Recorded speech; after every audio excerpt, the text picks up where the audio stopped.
Hello and welcome to the Byte Digital podcast with Leeds Building Society and Digital, where we hope to talk about some interesting digital topics that we're all very much passionate about.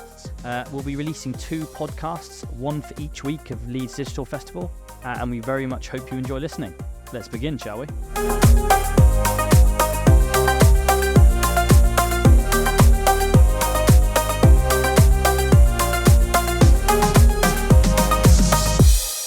So welcome everyone to episode 1, Digital Agility, Collaborating for Success. So I'm going to talk through what that actually means. So today we're going to be talking about bringing to life the journey that Leeds Building Society is on to kind of shake loose from that traditional sleepy building society tag. And we want to change the perception of the building society for our members, competitors and everyone really, that we're a more agile, digital and technology-led organisation. So Leeds Building Society is a purpose-led organisation, and that purpose is putting home ownership within reach for more people generation after generation.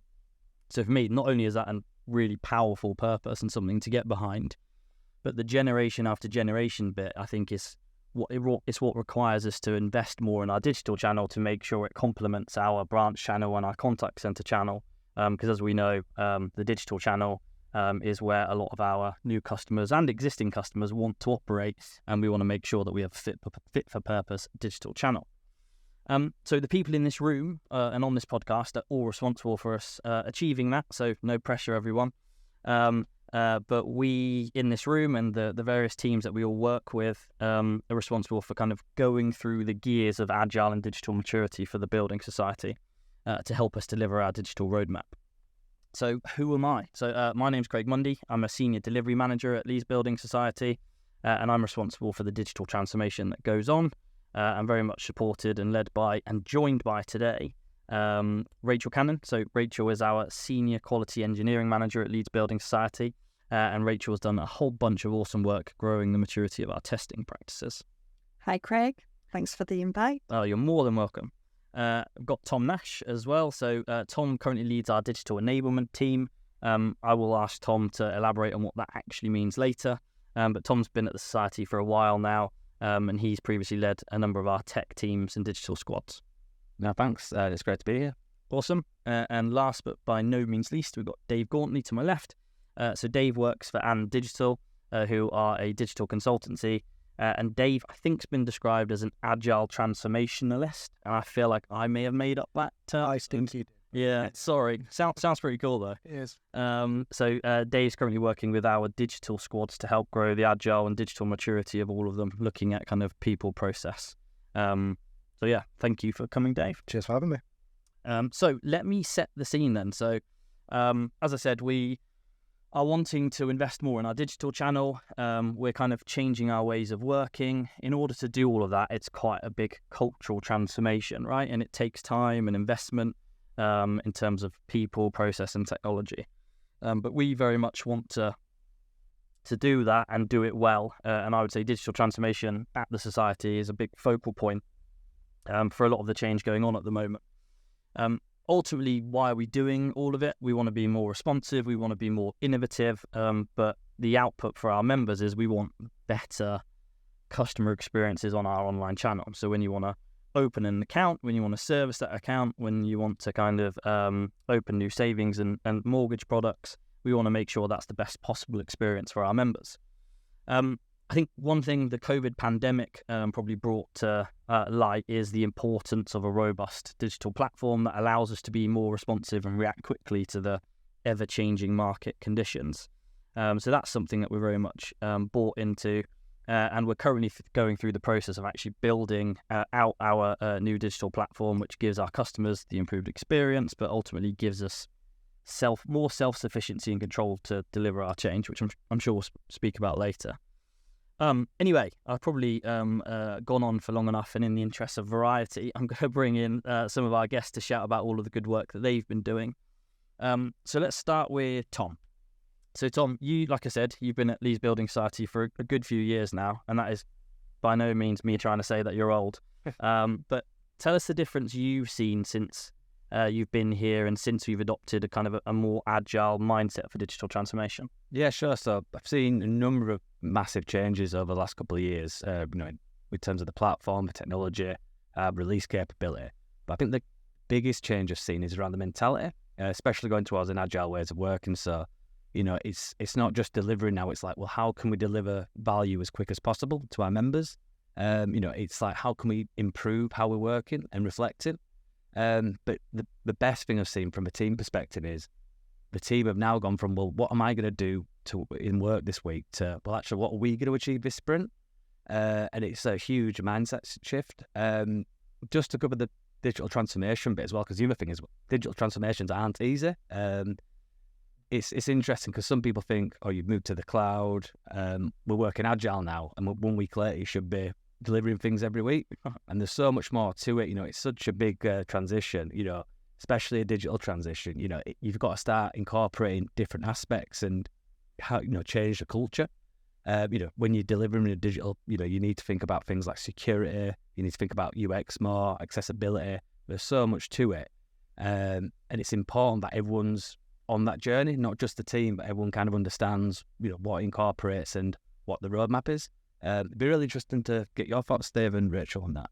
Yeah, it's one of those things you mentioned. Everyone's got to go on the journey. It's not just the team that's building it. It's the stakeholders, the wider business. It's risk, it's compliance. It's everybody is in it. You don't just say, we've changed our ways of working, follow us. You're almost winning hearts and minds at that stage. Everyone's got to come with you on that journey and understand the benefits, the pros and the cons of why you would out working that way. Yeah, definitely. Absolutely. It's not just the process. You can be following process with Agile, but not being Agile. Yeah, definitely. It's interesting as well because one of the things you said is people kind of coming into work going, what do you want me to do this particular week? And actually the change is, it sounds like a subtle one, but it's massive in that it's, well, you're the ones controlling what you deliver this week because you're an empowered squad now. You work with your product owner and you guys get to prioritize what you should be doing. You kind of get to dictate the pace and all of that sort of stuff. So when I say that out loud, it sounds really simple, but it's such a mindset and cultural shift from the way that people have used to been working. It's the hardest part of Agile, the mind shift change. Yeah. And it's probably worth calling out as well. Every organisation's different, so there's not a blueprint or one size fits all kind of approach to a digital transformation. And you've got to learn, and it's that kind of mentality shift to say, well, actually, there's nothing wrong with trying things and them not working. Actually, as long as we learn, then that's going to help us in the long term. Yeah, there's textbook Agile, which no one ever does because it doesn't fit the organisation, and there's the version you do that you make work for you. You will try things, they'll fail, you'll fail fast, you'll do something else, you'll make it work. Definitely. Awesome. I was just going to say, even within organisations from squad to squad, it's very different. Yeah. Which brings its own complications though, doesn't it? Because then someone says, right, why are they not all the same squads? Yeah, it's a conversation. It's a different product. Yeah, because you've got different products, you've got different personalities, you've got different technology that people are using. So, one of the funny things that we've experienced on this journey is kind of people saying is, how do I do Agile? And actually, I've always said, and it sounds a bit cheesy, but it's more how can you be Agile? Because the doing bit, we want to set some guardrails in place for the various squads and how we do things. But ultimately, there's different flavors of it, and you kind of want the squads to express their own flavor and way of doing things within the guardrails in order to kind of get the most value out of the squad. Yeah, good. Awesome. Okie dokie. So I said in your intro, Tom, that what does digital enablement mean? So talk us through what the digital enablement team are set up to do, because they're a relatively new team, aren't they? Yeah. No, so it's a really exciting new team. So what we're looking to do is kind of form a team, with a mix of different kind of skills like DevOps resource, IT security experience, cloud architecture, with delivery managers and business analysts to really help us kind of lay the foundations from a technology perspective, not just for the teams to deliver their respective roadmaps, but also to help transform the society's digital proposition. And it's really exciting because as well as it being about us being able to unblock the teams with any issues they have quite quickly, there's also the kind of aspects of innovating the platform and really helping us kind of lay the foundations for the teams to deliver their journeys so we can deliver a better experience to our members, but also we can start getting the platform in a place where we can innovate more and really kind of give the teams everything we need to be able to deliver the best digital experience. And there's some really, really cool things coming up. So, we're not just looking from a tech perspective, we're looking at how we can, improve the governance and the processes, so we can release quicker, but at the same time we've got the right controls in place, as well as kind of looking at the architecture we've got in the cloud at the moment and how we can really improve that and get as much benefit of being on the cloud as possible. So some really, really exciting things going on. Okay, and they're a cross-functional team, aren't they? So you can just bring to light who's in the team, the different skill sets in the team. Yeah, sure. So enablement, it's about kind of supporting the teams and helping to kind of lay the foundation. So we've got DevOps engineers who are there to kind of support the teams with things like pipeline requests, any kind of consultancy on kind of architectural advice, and you also help to kind of bring ideas to how we can improve processes and the actual foundations. We've got IT security there to make sure we're secure, and we've also got cloud architecture to kind of look at what's coming up and think about, well, actually, what's the best way to kind of design this system so it's future-proofed and we're not kind of re-platforming, having to kind of make changes all the time. So it's a really good blend of skills. And then we've also got, vital kind of roles in the team like BAs and delivery managers to ensure we can kind of get the tools and technology we need. Yeah, it's been really nice to see, I think, how the team have managed to form. And we did a retro, didn't we, not too long ago now, where we kind of looked back at what had gone well, what hadn't gone so well, but also the kind of output that the team had done and achieved. And it's amazing to see, I think, because we've done something which we needed to do for a long time, which is bring all of the skills that were involved in digital delivery together. And like you say, IT security actually being part of the team, that's kind of it was a mindset shift with them as well, because they, I guess, historically felt as if they would offer their advice and tell the teams and the squad what to do. And now they've got skin in the game and actually they can kind of architect what we're trying to do, not just tell us what not to do. I think that's been a massive change as well, hasn't it? Oh, definitely. Having the other thing as well, because before we formed the enablement team, a lot of these kind of enablement tasks weren't necessarily side of desk, but they didn't get prioritized in time. So having the enablement team there to support the teams, and it helps collaboration as well. That's kind of the key thing. The team are there. The team can kind of interact as much as they want, rather than kind of having to wait for a ticket, which then goes into a queue. So having that kind of breaking those silos down and kind of having that collaboration between the teams as well, it just makes massive difference. And we were saying earlier, like, you're part of the Scrum of Scrums, you come in, it's part of the wider collaboration piece. It's not like you say you're a team off doing things, you're there as part of the wider group doing the same things. Definitely. Yeah. Definitely. Yeah, a big change as well, I guess, is when the processes are, you kind of got these legacy processes, and when they're there and they've been there a long time, people just almost blindly follow them, because it's like almost built within them now, to their instinct to follow them. And actually certain things are now, rather than you raise a ticket into a system, someone then picks it up a day or so later, they don't really have the context other than what's written in the ticket. The person writing the ticket was rushing because they've got so much other stuff to do, and then it kind of feels like it almost goes into a black hole, and then it gets resolved.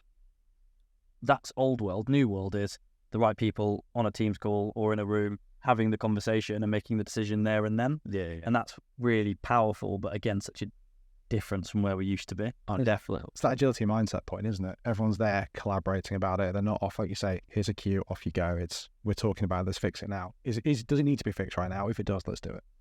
Yeah, and I think the most exciting thing for me is it's the fact that we're not just looking to support the teams and make sure they've got everything they need. It's the innovation aspect. So it's actually having the ability and time to say, actually, how can we improve this?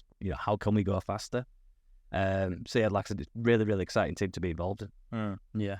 Conversation over documentation is something that I like to spout on as much as possible. Cool. So coming to you now, Rachel. So you lead our quality engineering practice at Leeds Building Society, and you've done some awesome work to kind of grow the agile maturity of digital transformation, but in particular the testing area and the quality engineering space. So can you just bring to life the steps that you've taken and your team have taken to kind of support us on this journey? Yes, no problem. The first step really was to put an agile test framework in, because previously all our deliveries had been traditional waterfall, so our testing framework was a very heavily documented framework, which is not fit for purpose for agile delivery. So we defined and implemented a new Agile test framework. So that was step one.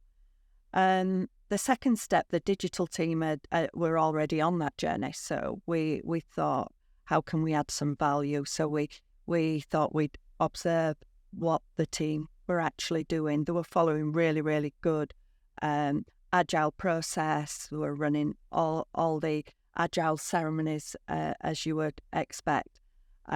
So we sat in for a couple of sprints in all the ceremonies and just listened and observed. And what we found was that whilst they were following Agile process, when you lifted the hood, they were still working in a very waterfall way, waterfall behaviours.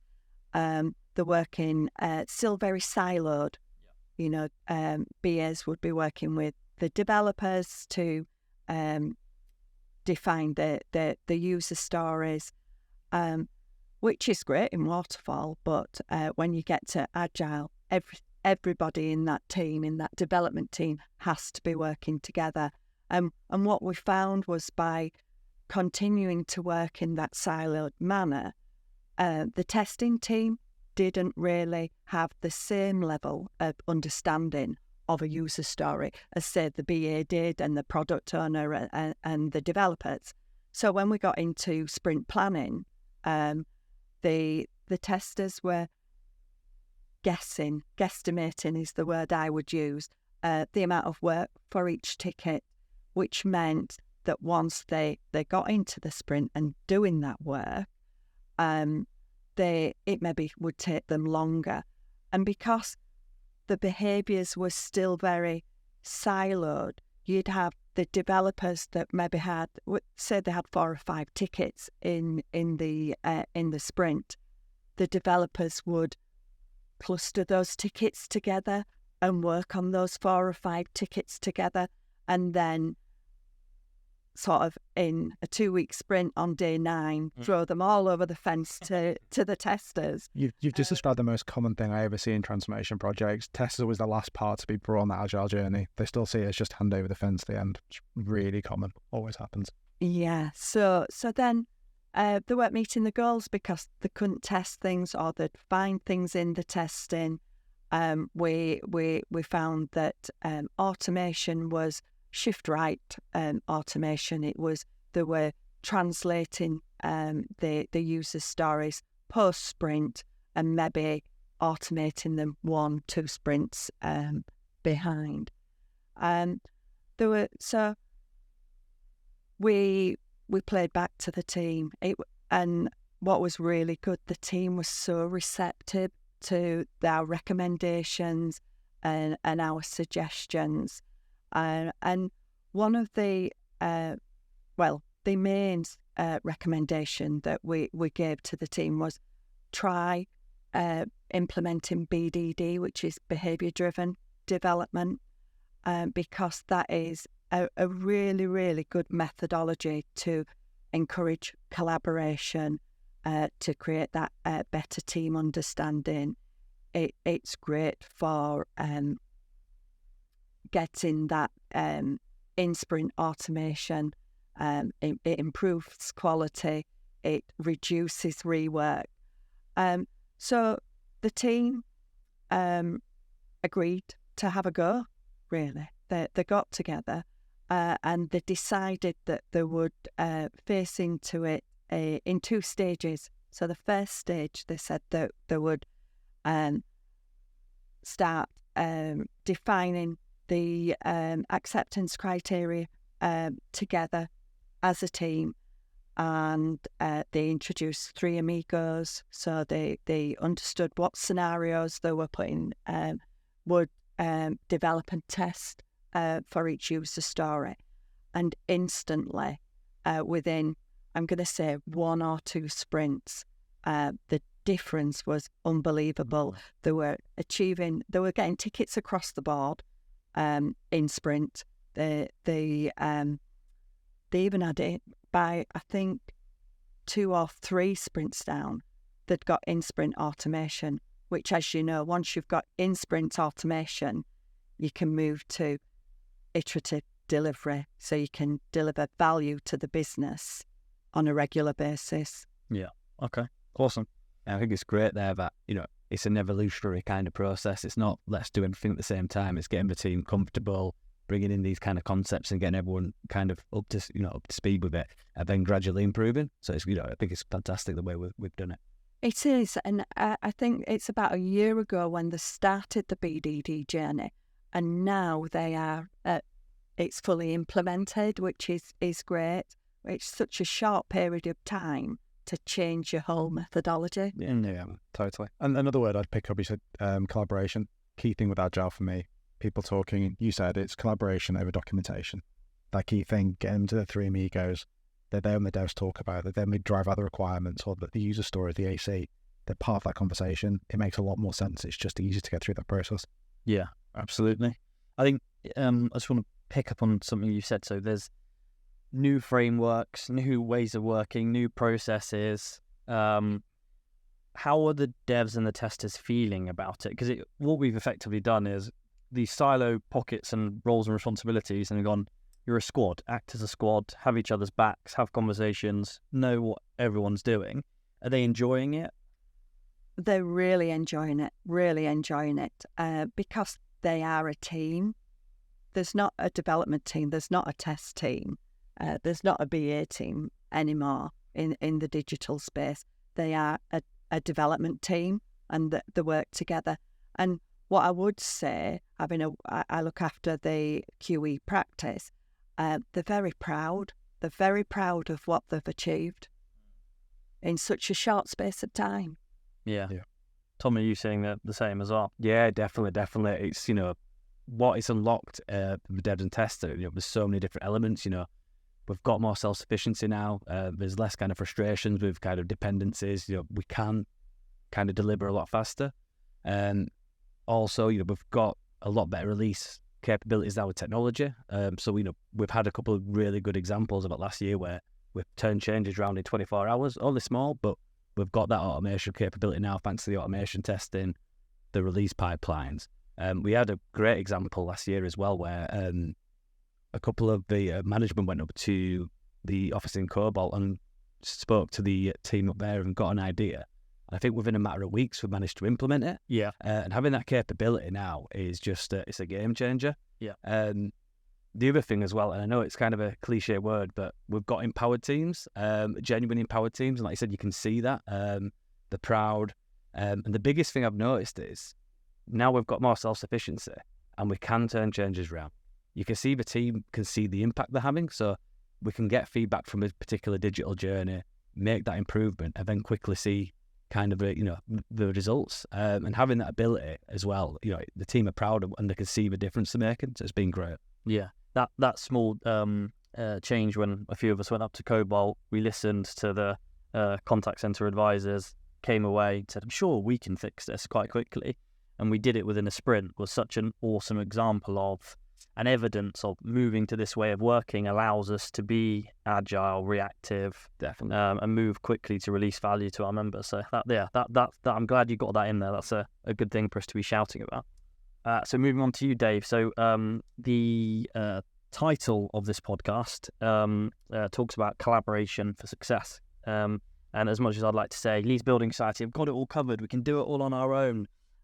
We are very much needing some support and working in partnership with you guys and it's been a great partnership so far. So can you talk about who and what they do, but then very much in particular bring to life what you and the rest of the team are doing at Leeds Building Society? Cool. Okay. I'll start with the part first then, obviously easy part. So AND's a digital consultancy.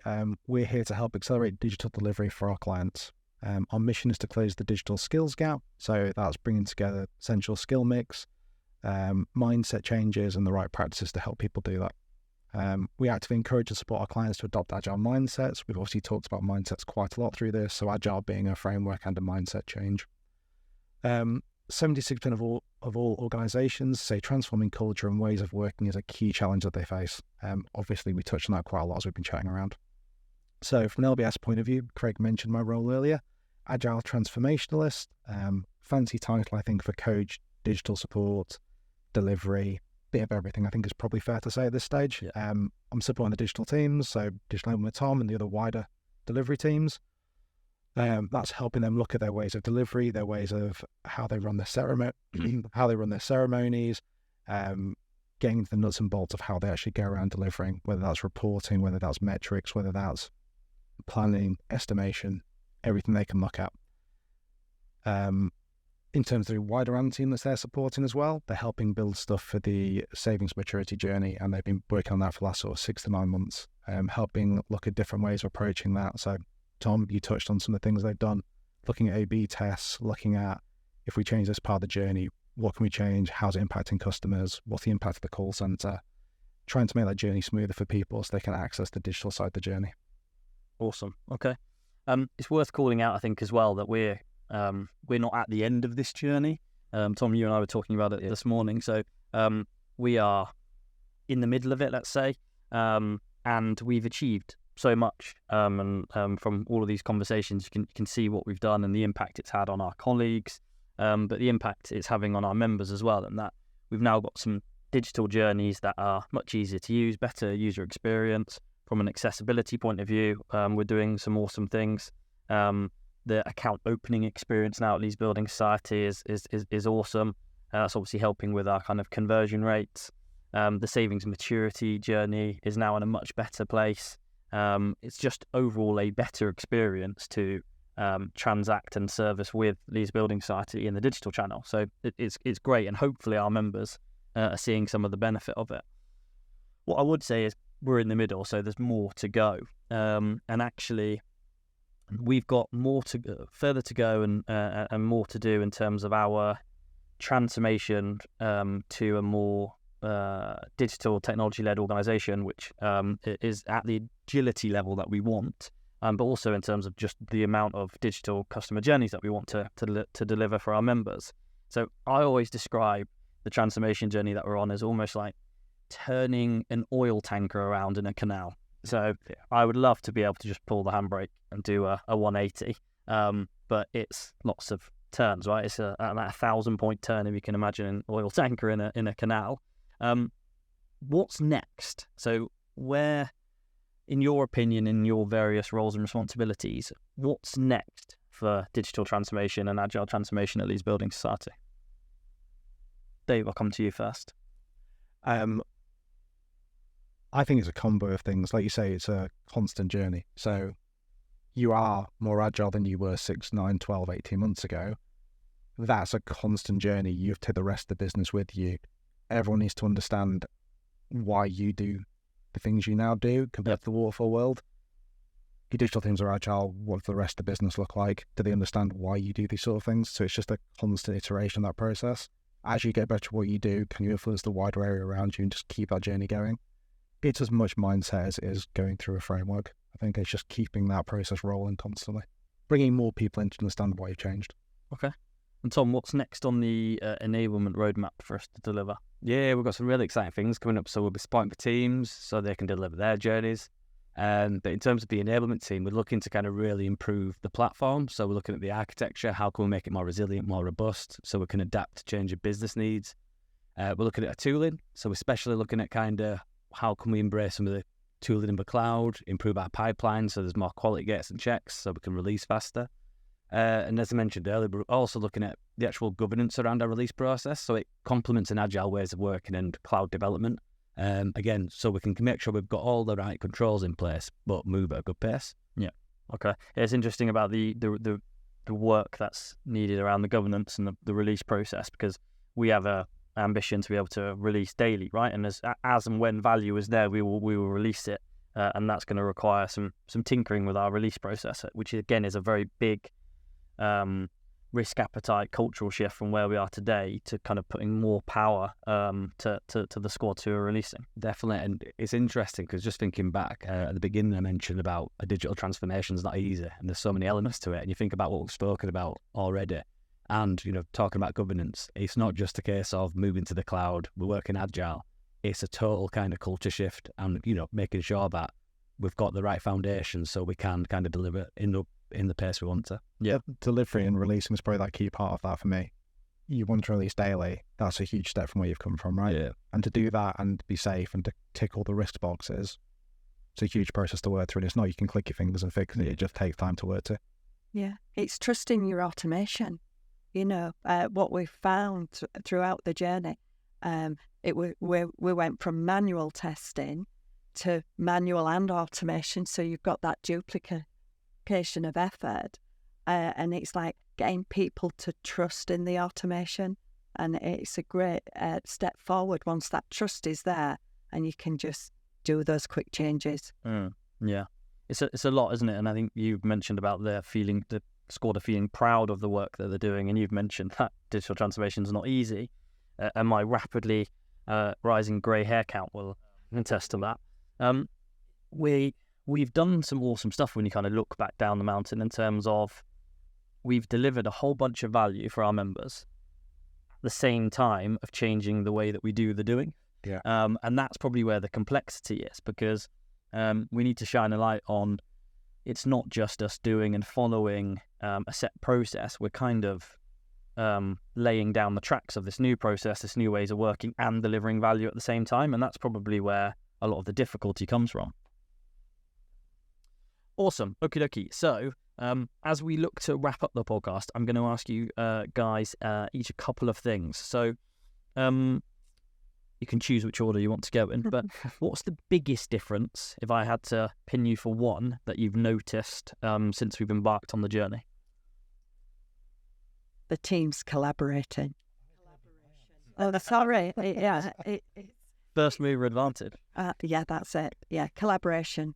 It's the fact that the teams are collaborating and working as one team is the biggest difference. The biggest difference, because once you are working as that one team, it's great. The delivery's great, quality's great. I would agree. Slightly different take. I've been here last time, obviously. One of the key things I said was the teams aren't broken. They just need to tweak certain things. And one of this collaboration.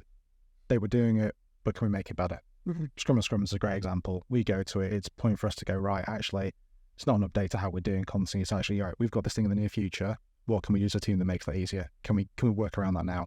If we're going to tackle an issue in like 2-3 weeks, let's talk about it now. That's a starting point. We know what we're delivering. Let's work through it. And just that collaborative space and just keeping it going. Because it's very easy to become siloed, because it's how most of us have worked historically. You can do that silo, but keeping that collaboration loop is the hardest part. So, torn between two. You went one and torn between two. I think one is, and we've got a long way to go, but the maturity we've got now and how far we've come from a tech perspective, a mindset perspective, a ways of working perspective. We've come a long way, and sometimes you do need to step back just to kind of think about, well, actually, we want to do all this, but actually we've come a long way, and that's, this has been a good opportunity to do that. The one which I wanted to raise, well, with the expectation, because we've started to see success in the ways we're working and we are delivering, and we're seeing, the benefits of it. People want to see more of it. Yeah. People want to see us deliver faster, and it's managing those expectations, but also making sure we keep reflecting. So, well, how can we improve? So we keep, evolving and delivering more. So I think the expectation's key, because that gets forgotten about as well. Okay. Interesting thing you touched on there is delivering value in my mind, not just delivering. Because you can deliver things that don't add much value, or they add complexity, or just that thing of what's the valuable thing to push out. Definitely. Okay. Cheeky answer, because I only asked for one. But that's fine. Slightly more difficult one then. That was the easy part, what's worked well. What hasn't worked well? So we talk about failing fast, learning fast, and actually failure isn't something to beast people with. It's a learning moment. So what hasn't worked well, and what's the biggest failure that we've learned from? No, I was just going to say, I think the only thing that we've failed at from all the recommendations that we made, or the team adopted all of them, they took them all on. And they did give early performance testing. They gave it a go. We had a developer that took it on board, upskilled, and we found that our environments was a constraint, our downstream environments. But we learned a lot from it. We learned that we needed to upskill our team. with performance testing, not just rely on our third-party providers to do the performance testing at the back end of the release. We've built a performance testing learning program, an in-house academy, which our developers and testers are going through to upskill themselves. They didn't have the skills that we needed to enable early performance testing. So we're building those skills up now.